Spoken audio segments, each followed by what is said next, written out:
tonight about, a couple of different things. We're going to keep it on the fiat dollar magic trick for a couple of weeks, I think. Right, Dave? Right. And, one of the things that struck me today as I was flying, and I was down in Florida, you guys, just relaxing for a couple of days around a pool. It was really fun. Anyway, somebody's got to do it.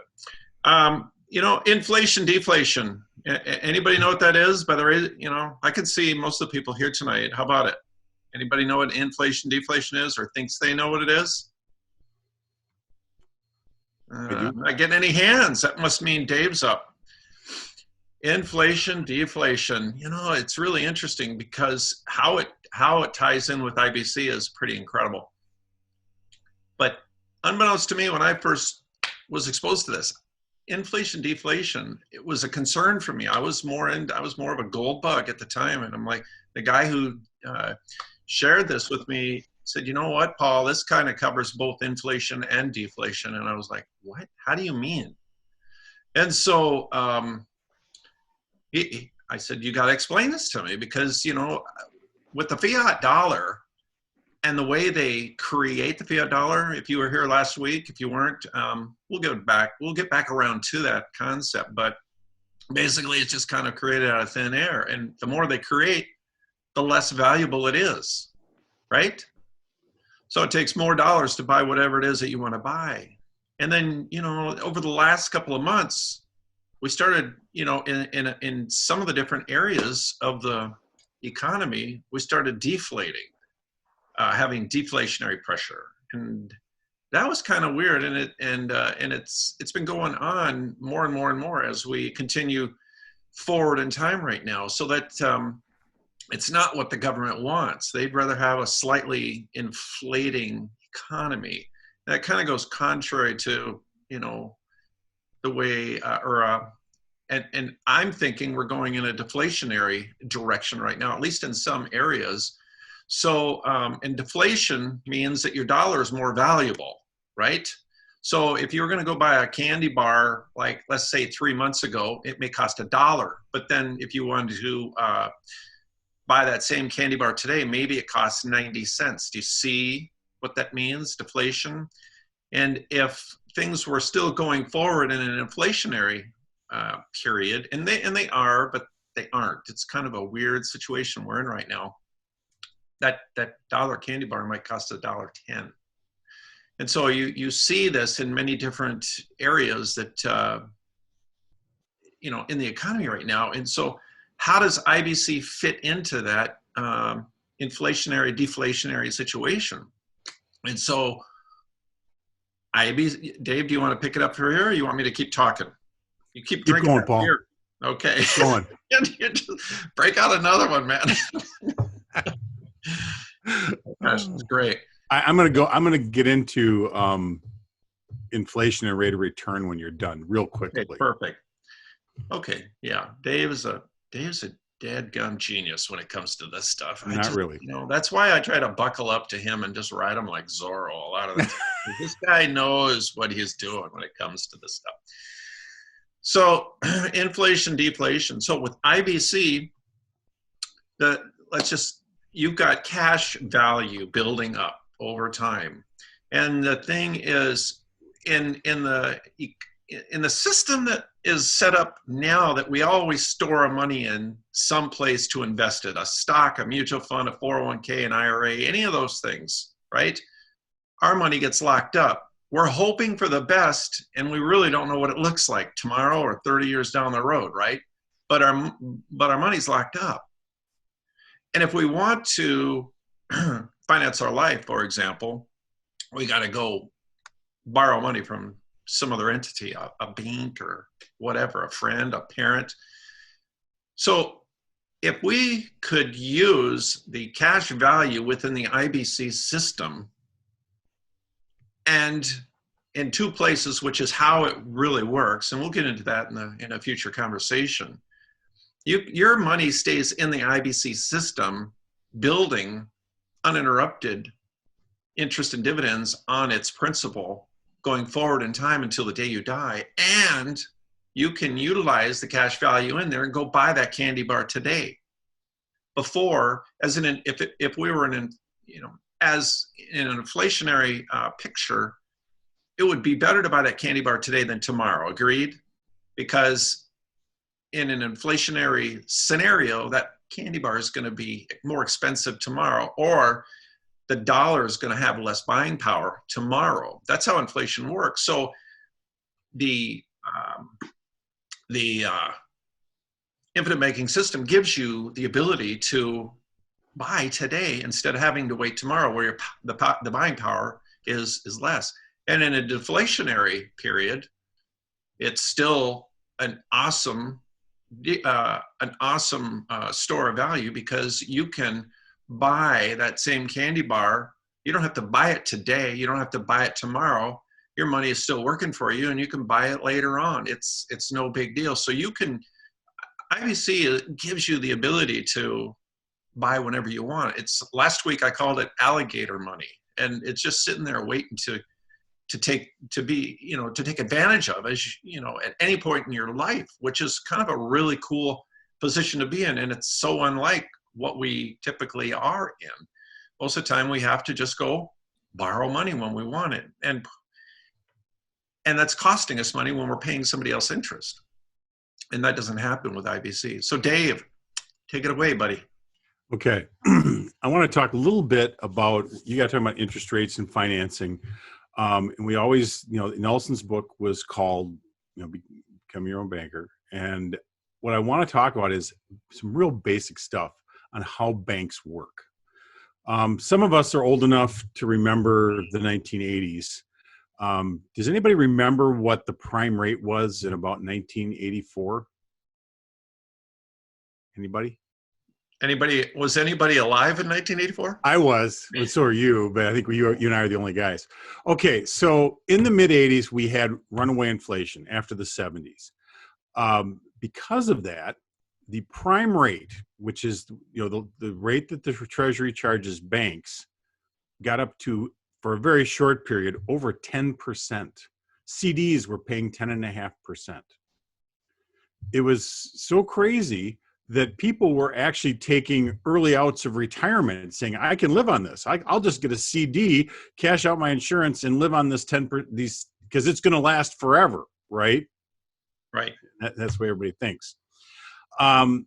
So we have a 10% prime rate, and I'll just use it. Actually was there for like a day. It was really at 9% for quite a while.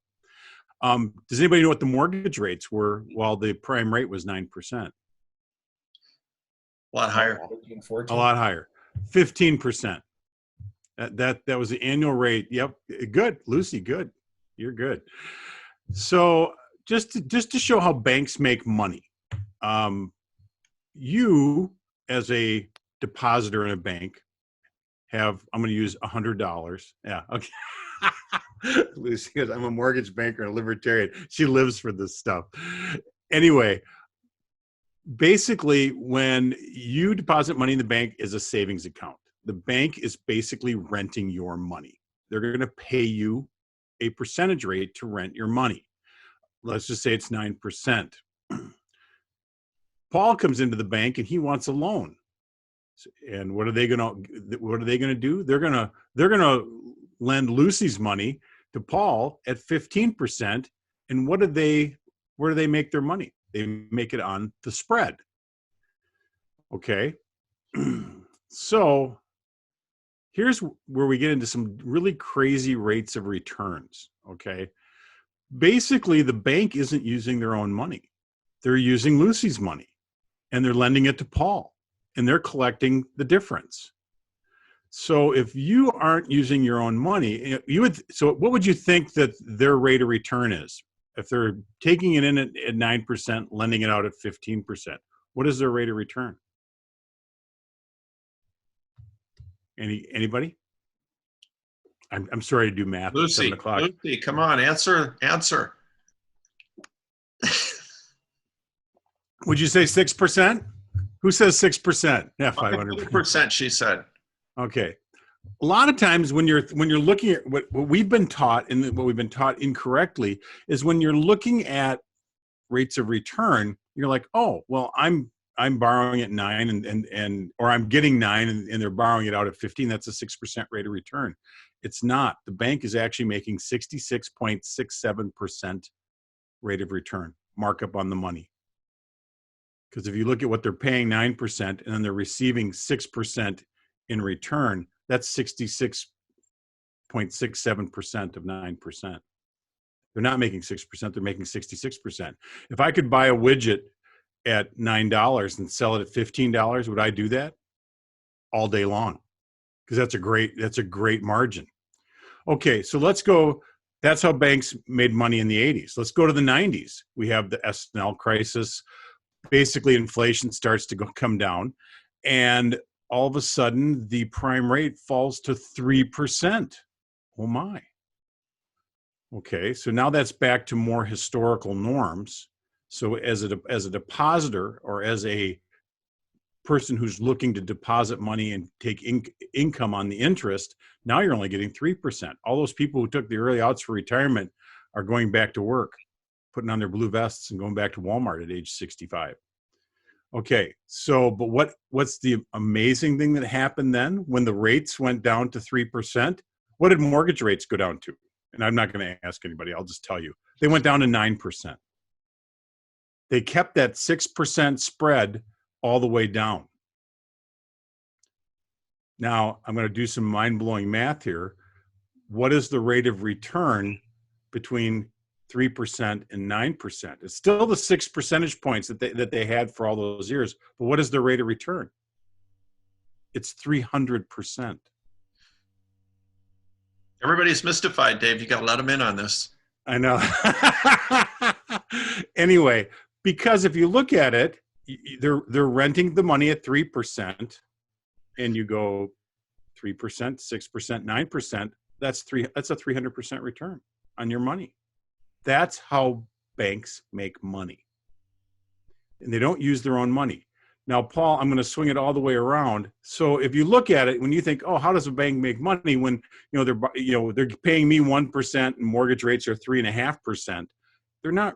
The difference between 1% and 3.5% is about, if you go 250% right now. That's their margin. It's a great business to be in. That's why we're kind of go through all this to kind of talk about how to become your own bank, because what you want to do is you want to capture those returns. Getting back more into that. So the difference, if you're looking at an investment that's returning, that you're getting 4% and you can lend out your money and get 5%, what is your rate of return? Is it 1%? No, it's 25%. Because you were getting 4 and you're going to get a whole percentage point more. That's how this all works. So getting back to this a little bit more deep on how they make money, the crazy thing about fiat money is banks get their money from the Federal Reserve. That's where they get their money supply. The crazy thing is they have more than the ability to lend out more than they have on deposit. If a bank has $1 on deposit, through the Federal Reserve rules, they can lend out $10 or more, depending what the rules change. But currently, it's $10. It's a 10-to-1 ratio. So for every $100 the bank has on deposit, they can write $1,000 in loans. On each of those loans, they're making. I'm sorry, Paul. Go ahead. No, I don't mean to interrupt, but did they not just get rid of that reserve requirement? They did just recently. I'm doing more. Okay, historical. I'm sorry. Okay, because it'll probably go back to that once this whole craziness is over. Yeah. Okay. Because they're going to find out that all of a sudden we're going to have another bank blow up. But the point being is that it's not a 2% return on their money. It's not a 3% return on money. It's, as I said, a 250% return on their money times 10, because you can do a 10-to-1 ratio. So for every $1 they have on deposit, they're making a 2,500% return. That's incredible. And, nobody's ever taught this in school. I didn't know this until I was past 40. You know, I mean, it was only because I started reading about this stuff. And Dave Beeford you just send a message that says, you know, he's making 340% return on an investment right now because he's borrowing from the insurance company and getting a better return on those funds somewhere else while still earning his dividend rate at the insurance company. And that's kind of what we have to get into. Totally. Yep. Dave Beffert, you want to explain how you did that? If he might be three glasses into wine yet. Oh, I'm homeschooling. I've been drinking all day. Hey, before Dave, before Dave starts speaking, he is a IBC practitioner also, and is really doing a fine job implementing this whole concept. So, Dave, share.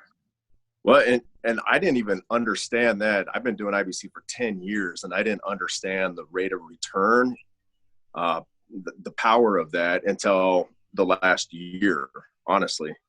But I took a $15,000 loan against my cash value. I invested it in a deal that's going to pay me 12% return after 1 year. And then I also get like a $1,500, bonus on top of that when it gets returned to me. I added the numbers up and it comes out to a 340% return on my investment. So what's my return inside my policy? I don't even care because I'm making 340% outside of my policy. While your policy is still making money. And that doesn't even include the return I get inside. So you add those two, and I don't even know what that number is, but it's greater than 340. And as you can see, you know, we talk about this, and here's 9 or 14 of us here tonight talking about this, you know, and we've, as infinite banking practitioners, they've always told us, you know, we try to get to the 10% of the population understanding this, and it's a movement unto itself. But it's true. I mean, I didn't know this until I started doing a deep dive, and it's hard to find information on this. That's why Paul and I said, you know, we should probably have these Monday night chats more than once to just talk about it and answer questions and get other practitioners on here like Dave. And last week we had a couple other ones on here who have other ideas. But that, in a nutshell, is banking. The problem, Paul, and I'm going to throw it back to you. Where do we get into problems with fiat dollars? What happens? Now, we just printed out $3 trillion, whatever we just printed out. What do you think is going to happen next?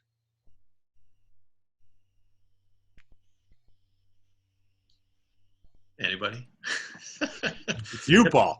Oh, you're asking me what's going to happen? Lucy, next? Inflation is right. And I'm going to come back to that in a minute. But Paul, talk more. You talked about you're much better on the creature from Jekyll Island than I am, and explain, you know, the Federal Reserve, how they can manipulate this. Well, you know, it's such a deep dive.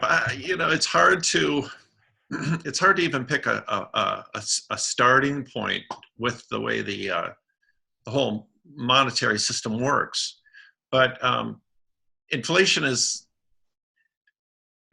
the thing that the government has been doing since it uncoupled. Well, it's been doing it a lot longer, since '71 when we decoupled from the gold standard. But it's just the curve on that inflation, or the loss of buying power to the product that the dollar is representing is just increased exponentially. Dave, do you even know what that looks like? But I saw something I don't know, not too long ago, that if you had $1 in 1913, it would buy $1 of product. And today, I think it's 1 or 2 pennies of that same dollar. I have that backwards. But the dollar from 1913 and $1 today, it's only valued at about 1 or 2 cents, the buying power. So you need that much more buying power from the dollar to purchase whatever it is that you're going to buy. And with respect to, how the money is created, I mean, it's just absolutely crazy. And I touched on this last week, and we'll probably keep trying to educate everybody on this, but it really just, the Treasury just, well, the Congress goes and creates, I don't even know how to begin this. It's just so easily,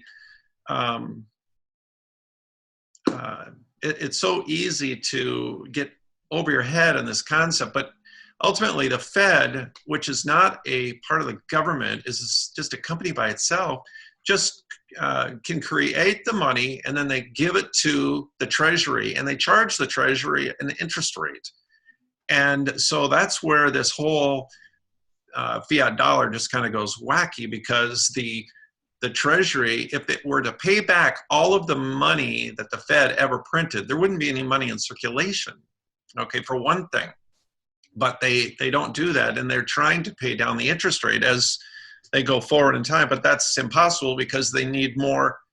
The government spends more than it actually takes in taxes, and the taxes, if the government was doing it right, they'd spend what they got in tax revenue, but they don't. They spend a whole lot more. So they keep borrowing more money from the Fed.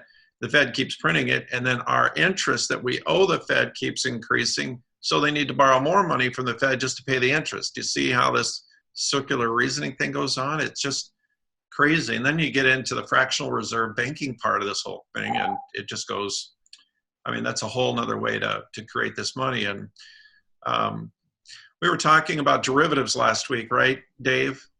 Yes. The whole, you and I were on the phone. Yeah, on the phone. Yeah. And maybe in the coming weeks we'll get in on that, but the amount of money that's within that derivative market, that currently is in that derivative market, is just beyond, I don't even know how many zeros are in that. And so the world of money is really kind of crazy, but bringing it full circle back to the infinite banking concept, I mean, if you could be that banker and have the ability to do everything those banks do, wouldn't that be great? And you do, and it gives you so much more. It takes all of the risk that you have in that current system, gets rid of it, and unloads it on somebody else, and you have almost no risk in the IBC system, with all the great attributes and the death benefit at the end, just as a bonus. It's just freaking, And we're that, I'm going to butt in here for just a second. Yeah, please do. To bring it full circle, is to bring it to our level, which is the 16 of us sitting here talking about this. Yeah, is that we can't save the world. We can just save ourselves. And using this method and this system really does seem to allow us to withdraw from the fractional banking system.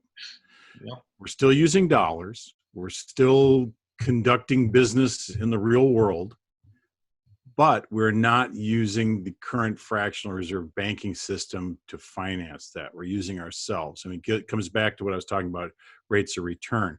All of a sudden, that bank-like rate of return that I expounded on earlier becomes your personal rate of return on this. And, the difference, it's a very hard thing when we're trying to talk about infinite banking, is you're like, oh, the dividends are 4.5% to 5.5%. Oh, that's boring, because they've told me I can get an average annual return in the stock market of 7 to 8%. Okay, great.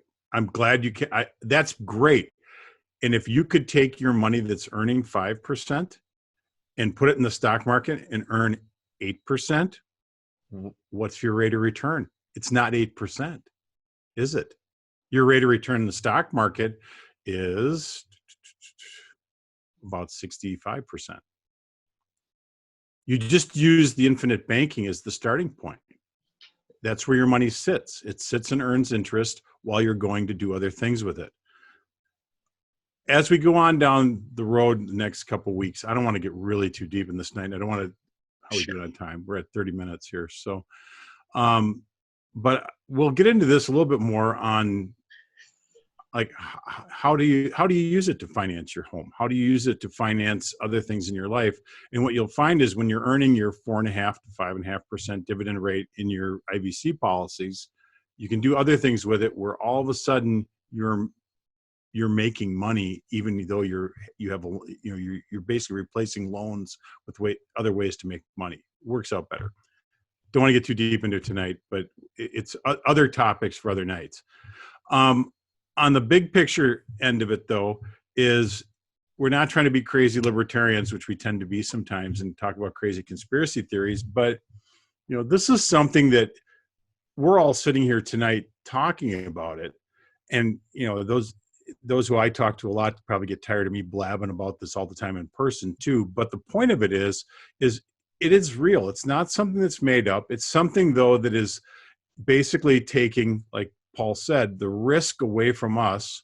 We're putting the risk on the insurance company, and then we're using basically those funds, dollars, to go do other things with it, while the insurance company takes all the risk to give us our 4.5 to 5.5% dividend return. And that's the magic of it, is we can go do other things, whether they're risky or not. Well, that's not our responsibility to keep that consistent compounding dividend rate going. Yep. But if you guys don't mind, I'm just going to kind of touch on what kind of company we look at as far as IBC goes, and maybe just give you a 60-second overview of what that looks like. And then, I envision, like Dave said, in the coming weeks, we're gonna be dialing this in and doing a few illustrations here and there to kind of show you how it's designed and how it works. Again, some of you on here, I know, are policy holders, IBC practitioner, or IBC policy holders, and some of you, are not, or are looking into this. And so really, in the big scope of things, IBC uses a mutually owned dividend paying whole life insurance policy. And so there's two in the world of insurance, at least life insurance. There's two basic kinds of insurance. There's term insurance, and then there's permanent or whole life insurance. Okay, and the term is like renting insurance, like you rent insurance for your car, for your house, things like that. That's term insurance. And permanent insurance is the other umbrella which infinite banking falls under. But there are so many different kinds of permanent insurance. You've got to be extremely careful, and the chances of you actually running into an IBC practitioner is slim to none, because if you're not dialed into the specific mutually owned dividend paying whole life insurance company, of which there's only about 20 in the United States, and of those 20, there is only a handful that actually understand that and are infinite banking friendly, so to speak. So within that permanent umbrella of permanent life or whole life insurance companies, we are just a sliver of that huge pie of permanent insurance. So it kind of gives you an inkling as to what part of the whole world we kind of swim around in. So I personally have talked to so many different insurance people that, and almost to a one, they don't know anything about it, and they certainly can't talk about it, and they don't know how to get their hands on it. And even many financial advisors that I personally talked to, one, in fact, he's 42 years in the financial services industry. And I was talking to him a few years ago, and he couldn't even believe what I was telling him. He'd never seen or heard of it before. And that shocked me. That was the first time I really understood how this is not known by anybody out there except the elites. And they've been using this in the banking sector and in the corporate world as a way to entice high-end executives and CEOs for compensation. And you know, if it's good enough for them, it's good enough for me. And they know where the risk is and where the risk isn't. And with IBC, I mean, once you really get your hands wrapped around it, you will never leave it, because it is the foundational tool that everything else leaps off of. It's the most amazing financial instrument that I've ever seen. Dave, any comments, or would you like to take some questions right now? Well, I just saw there's a question here from Todd that said why, not to be snarky, but why what? Can you just be a little more specific? Why so unknown? You can unmic yourself and then you unmute yourself. Just unmute yourself, Todd. There he is. Yeah, just that is kind of the biggest question. Why so unknown? I mean, this Nelson started this quite a long time ago, and it has been around. So it's just the kind of the biggest question is, why has it not been more widely educated and distributed? Well, can I answer that, Dave, real quick? Go for it. You want to do it, or you want to do it? No, I'll do it. Okay. I just published, let's see. There, can everybody see that? Hold still. Don't move too much. I know, right? With the green background. It's my second edition. It just came out the other day, you guys. And I dive into a lot of new things. I mean, the first book was good. This one's great, I think, because I wrote it. Anyway, you can get there by just going to Why the Rich Don't Die Broke. Or if you don't want a hard copy, you just want the digital one, go to our website, the Financial Prodigy. We'll put it up at the end. Your question, the answer to your question, Todd, is this. If you had a system that you could take everybody else's money, making them take 100% of the risk, and you have zero risk to make money on their money in your system, not theirs, and you made money buying and selling, coming and going, they had no idea what they were going to get in the end. Although, the conversation can be, well, we're going to do this for you, but you never know. And you have their system locked up, or their money locked up in your system for years, making them go to another part of your system to finance their life, to make even more money on their money. Why would you ever tell them about infinite banking? Because infinite banking is the antithesis of everything out there in the marketplace as far as the financial world goes. Dave, how did I do? That was very good, but I'm typing here, so excuse me for just a minute. Okay, you weren't listening. Okay, so if I, Dave, he's got a tape recorder going on. All he has to do is wait 5 seconds and it'll all come to the front, and then he can just articulate the perfect answer if I need him to, but I don't need him to right now. So that's it. Did I answer the question, Todd, or I'm not trying to, I did read your book, and that's how it was explained in there also, is, it's kind of that we don't want to let the cat out of the bag, because it'll ruin the good thing the banks have going. Right. Well, and that is true. And, that's kind of why I laid down the groundwork for tonight for future Monday night talks, is that to keep in mind what the bank's real rate of return is. They're making a lot of money on us meaning the general population worldwide. And that point being is that it's very hard to get this across. And I'll be honest with you, because of things that happened 25, 30 years ago with the high interest rates and the insurance companies not keeping up, you're always you have to kind of do a little history lesson on insurance companies to get people to go, not roll their eyes and go, oh, it's insurance. Because yes, it is insurance, but it's not insurance. It's a way to use the method that Nelson Nash has taught us all to do this. Now, Todd, you asked, why is it so unknown? I'll be honest. The reason Paul and I started doing this is we've been scratching our heads for years on why it is so unknown. And the reason we came to, and it's a very unscientific reason, is that it's hard. It's hard to manage this all yourself.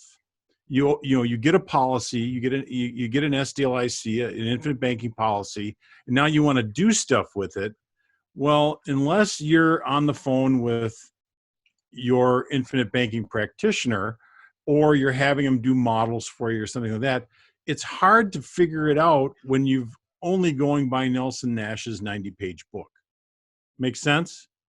Yes. So that's why, we started doing these things, because that is where this whole movement has fallen down. And this is my personal opinion, is that there isn't enough training. I mean, I got into this years ago, and my wife and I laugh about it, that we're just idiots of what we didn't do with it early on. And what we just sat there and watched it like, oh yeah, there's our dividend check. Well, we haven't done anything. Oh, let's go get a mortgage. And I'm like, no, it's not what we should have done. And it takes mistakes to learn it. The problem is it's very slow moving. So sometimes if you make mistakes, it takes a few years to catch back up again.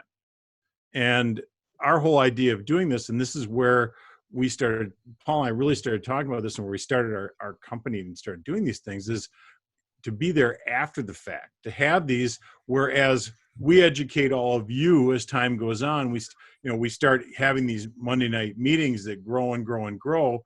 And then my hope and Paul's hope too, is eventually it's not just us talking, it's you talking, Todd or Dave or whoever else, explaining, hey, I did this and here's how I did it. And kind of like our own little miniature think tank here every night. And that's why I think it is unknown. Paul, when you said elites, you said, how this works. And Coleys and Bowleys, company-owned life insurance and bank-owned life insurance, two of the biggest industries for the mutual insurance world. And it's part of deferred compensation packages for many, many senior executives at almost every Fortune 500 company. And infinite banking is just our own smaller little world of this. Yep. And if I can just expand on what you said as far as the level of difficulty with IBC, I hate to use that word, and I'm not disagreeing with Dave, but it's, if I can just kind of bring it a little further, it's the implementation phase of it. Once you start your policy, that to take that first step and use it as a bank.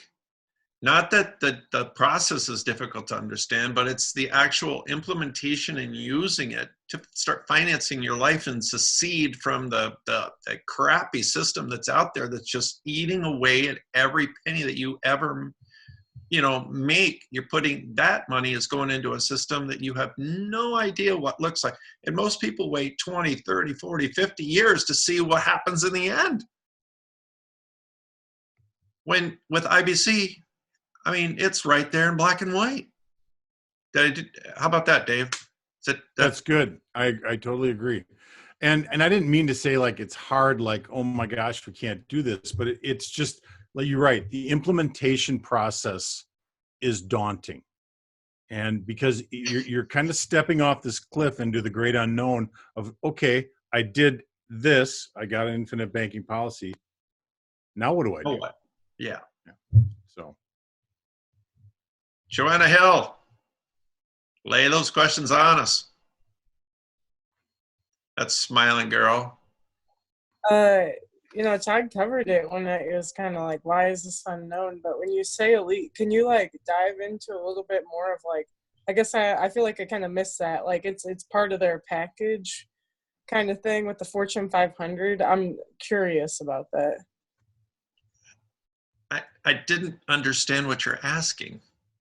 So you were saying, this IBC, it's known by the elite, and it's it's part of like a package. It's offered to them when they like take that position. So do they just get the life insurance and the payout from it? Is that right? There's different ways that they can set those COLI and BOLI policies up, and they can either set a specific window of time before they, sign over the ownership to the executive, for example, or they keep funding the policy for the life of the employment window. And then at the end of that employment window, then the agreement is that the policy can be delivered to the client. If it can also, and I'm sure many times it's set up like this too, if something happens to the client, it's also an additional insurance policy that is paid out to the client's family.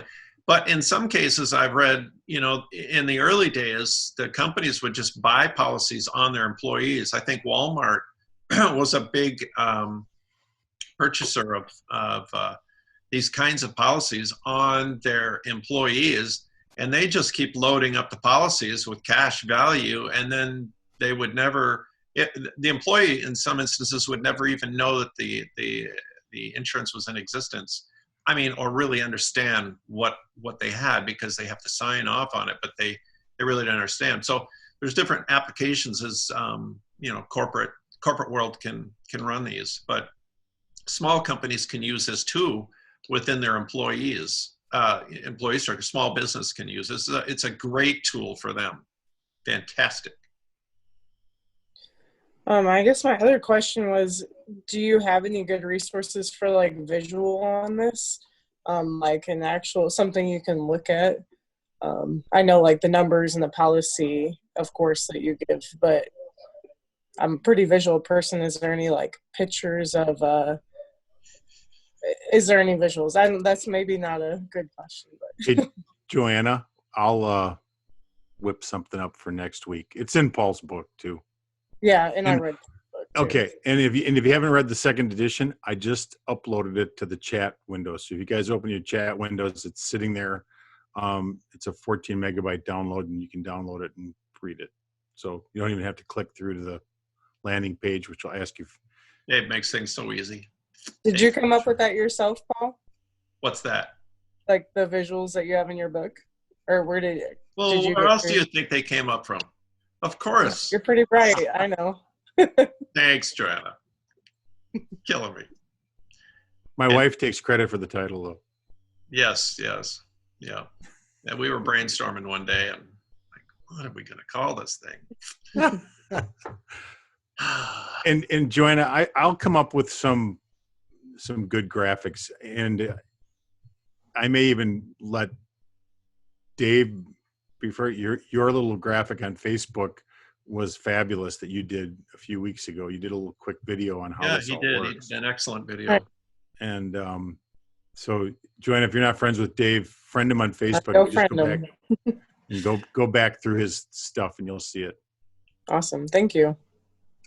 Anybody else with any questions? How about Aaron Miller? He was here. I saw him. So on the chat, Paul, it says, knowing what you know now, what would you say to college-age kids with IBC? Knowing what I know now, I'd say get in as soon as you can. Do not get a 401k or an IRA. And it matters not what you start with. It if everybody here could just get this one thing straight, it's about where are you storing your money now. Okay, where are you storing your money? If you store your money somewhere, IBC is a perfect spot to store it, because you have access to the cash value. It never stops compounding for life. You can see what it looks like 10, 20, 30, 40, 50 years down the road. And, it's amazing. Yeah. And the magic of compounding, I'm going to use my youngest son as an example, you guys. He'll be 23 next week. Paul, when did he get his first policy? Was he 19? Like 3 years ago, I think. Yeah. Yeah. And he hasn't actually done anything with it because he's still in college and he lets me pay for everything. But his cash value is growing dramatically to the point where he's looking out not so much at normal life things like buying houses, but more or less buying income property when he's done with college. And he's just waiting for the cash value to grow to the point where he can use it for the down payment on a larger purchase that will give him a better rate of return. But I forgot on his illustration, but he's going to have basically millions in cash value when he's done at the end if he does everything right. And that's just from that one policy. And he's 23. He's going to be 23. He's going to have more policies as it goes. Yep. Chelsea, yes, there was a recording of this video from last week. I put the link higher up in the chat. So if you scroll up again, I'll repaste it again for you here too. And then we also have a YouTube channel. It has one video, our video from last week. And so if you want to go subscribe to that, I'll put the link there, and go subscribe, and it'll just, once we're done with this, now that I know how to upload stuff, we'll send the recording out in the next day or two. So these will all be there as they go. And we're going to create other videos as time goes on, you guys, and just more educational stuff, not hour-long discussions on IBC, but 4-minute quick bites on certain specific things. So it's a lot of fun. A lot of fun. Yeah. And we learn as we go. I mean, what better way to learn something than to have to sit down and teach it, right? Yep. Are there any other questions tonight? Let's see. My dad had a question about interest rate of compounding. I didn't know quite what to say yet. And someone, a newborn with this, Chad Whalen. My dad had a question about the interest rate of the compounding. Chad, unmute your mic and let's talk for a second. Yes. Yeah, here I am. So when he was asking about compounding, was he more specific? When you say interest rate of compounding, Yeah, basically, what's your interest rate when you put money in this thing? He's a skeptic by nature, so he's thinking there's got to be a catch. Right. And so I just didn't have a concrete answer. I just, I get the principles of it where you got to get started, and more in is better, of course. So he just, he's just picking my brain, and I didn't quite know what Paul, to say. you want to do it? Sure. Well, if there's two sides to every illustration, okay? And you've got a guaranteed side on one part of it, you have a non-guaranteed side on the other part.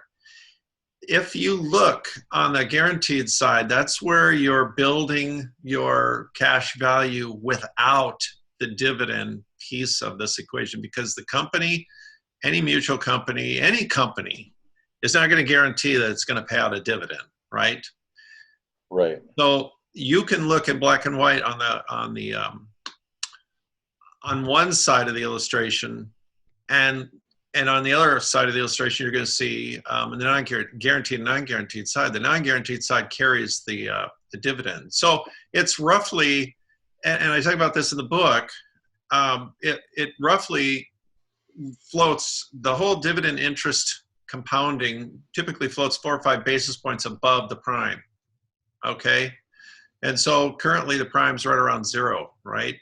And so the illustration is going to run about 4 or 5 basis points above that for the duration of the contract. It changes, the dividend changes or can be changed every year, okay, as you go forward in time. But once the dividend is paid each year, that dividend cannot be taken away, nor can the interest, okay, as you go forward in time.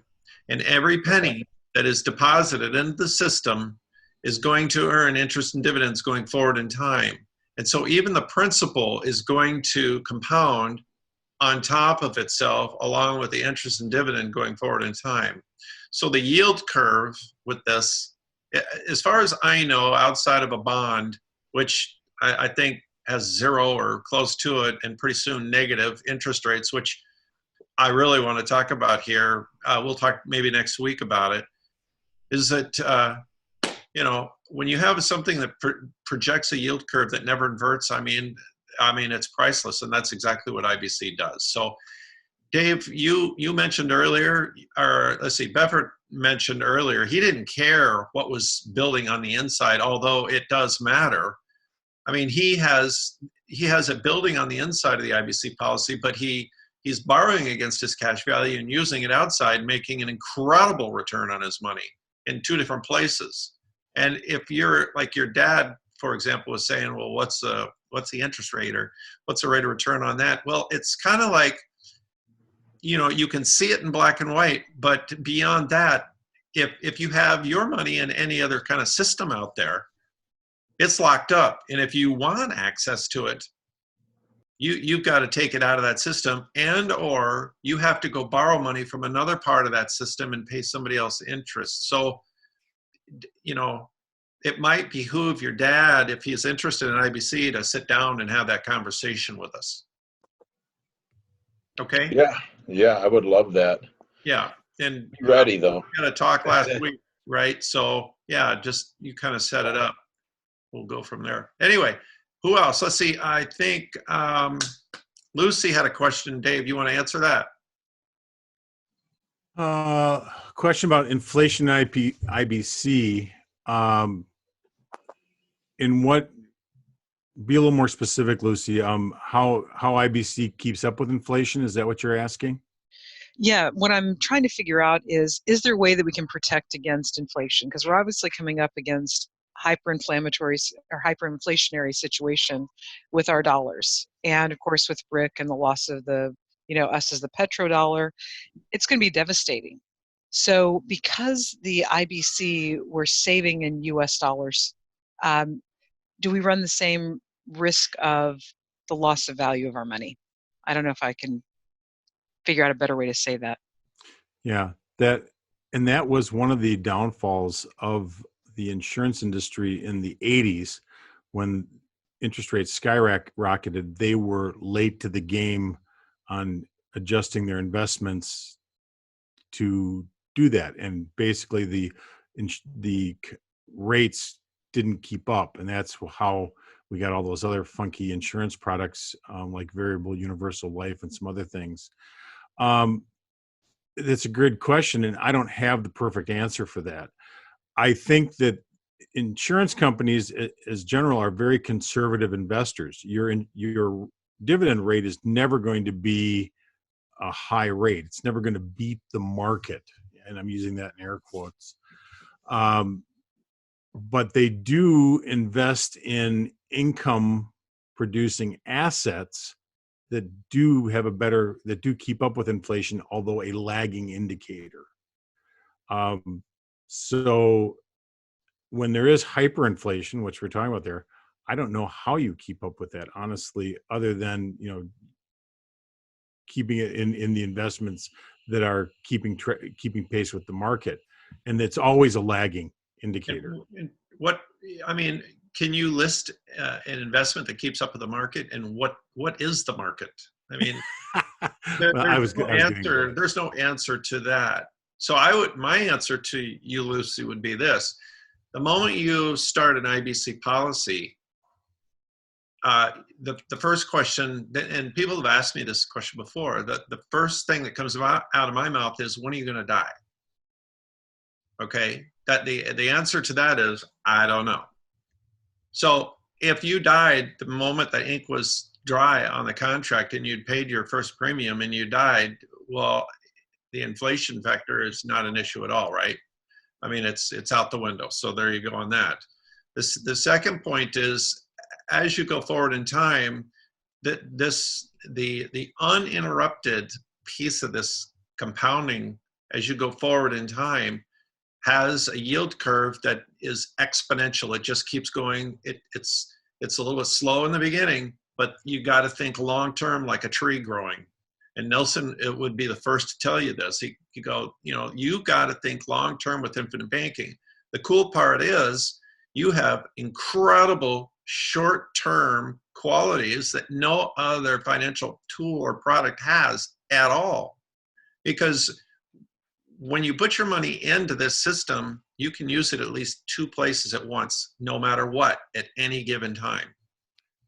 All right. And if that money is outside of the system, if you're using this as an infinite banking tool to go finance different things or whatever that looks like in your life, you're self-insured also, right? So what that means is if you die while that money is out in the system working, then they'll just subtract that number, whatever that amount is, from your death benefit and then pay the death benefit out. So as far as how does it fight inflation, you can use it today. It's the best tool on the planet for inflation fighting because it doesn't matter. And just to expound on that a little bit, Paul. Yeah. Let's say you're earning your 4.5-5% on your IBC policy, and short-term CD rates go back up to 10%. What would prevent you from taking a loan from your IBC policy and buying a CD? That is a excellent point. Excellent point. That's how that would be one strategy to fight inflation on the short term, because those hyperinflation rates don't stick around forever, and you can never lock in for a long time. I use the example of everybody who took early outs in the 80s from their companies because I'm going to earn 10% for the rest of my life on my CD, and it lasted about 3 years, and then they're back to 3%. There's nothing to say that inflation. When you understand IBC, this thing is killer for inflation. Killer, because you don't have to wait 10, 20, 30, 40 years to use your money, right? You can use it right now, borrow against your policy, and go alligator buy whatever you want, right? I mean, I kind of did a great analogy the other day. I called this thing a honey badger because it really is. It's just like ready to go at a moment's notice, and it's just always there, ready, and it's aggressive, and you can utilize it. And in the rest of the financial world, you got to use somebody else's money to finance your life if you want whatever it is that you're looking for to finance, right? Did we answer your question, Lucy? Oh, I'm sorry, Dave. No, that's okay. Did that answer the question, Lucy? Yeah, in fact, the way that Paul just expressed it made me realize that because of the flexibility of it, you can grab your money whenever you need to. It's not withheld from you for decades, which means you can grab it and turn it into hard assets. And that's your hedge against inflation. Yeah, exactly. If gold's going up 40% a year, go use it and buy some gold. Gold bug, Paul. That's what I do, along with many other things. But the first time I ever used my banking policy, we got our policy. We go, well, how are we going to just make this work in front of our eyes, right? So we had a storage unit, and we went and called the guy up, and we said, hey, what if we pay a year in advance? Would you give us a month off? Would you give us a month for free? Give us a deal. And he goes, pay a year in advance? And we needed it for at least a year. And he goes, absolutely. I'll charge you 11 months. You could have the 12 month free. Like, awesome. You just stroke a check. And I mean, that's when it kind of like, wow, right? Because my money it saved us a month. I mean, this is really small numbers, right? But it was just the evidence of how this whole system worked. It's really kind of cool. Anyway. Todd had another question about negative interest rates, and that, it's a possibility. They've been floating around Europe. We haven't had them here in this country yet. The only thing I can say to that, based on insurance companies' investments and their investment theory, is they look long-term. Most mutual insurance companies are invested in either long-term mortgages or income-producing assets that have a set rate of return going out farther than 10 years and sometimes as long as 30 years. They're looking at a 100-year cycle on this. So if we do have a short-term dip, negative interest rates, I don't think it's going to affect this as much, other than it may affect the dividend rate slightly, but it will not affect. I think what you're going to see is, because it's a mutual company and the policyholders own the company, is they have to keep showing a decent return. Consistent. Absolutely. And Dave, you can have as many friends as you want show up next week. If you give me their email addresses, I'll just put them on that email that lets everybody know. Same for all of you too. If you have friends that want to join, just email me. It's just df@thefinancialprodigy.com, and I'll put them on our list, and they'll get the same. At least this week, they all went out on time instead of all at once. It's the same notifications. That worked well. It was beautiful. I'm learning. It's a learning curve. You can also forward your emails to your friends or whatever. Yeah, exactly. You were forwarded. Yep. You guys. It's 8:00, Paul. Yeah, I know. You guys will be doing your friends a favor too, just by helping them understand IBC. I mean, we are in that system that is so set up against us. So anyway, thanks everybody for joining. Is there anybody else with a question? Real quick, before we get out of here. Can you bring me some spotted cow? When do you want it? I'm just kidding. This is Paul's in Wisconsin. He's my spotted cow fix. All right, everybody. Thanks so much. We'll see you next week. Good night, everybody. Thank you very much. Thank you.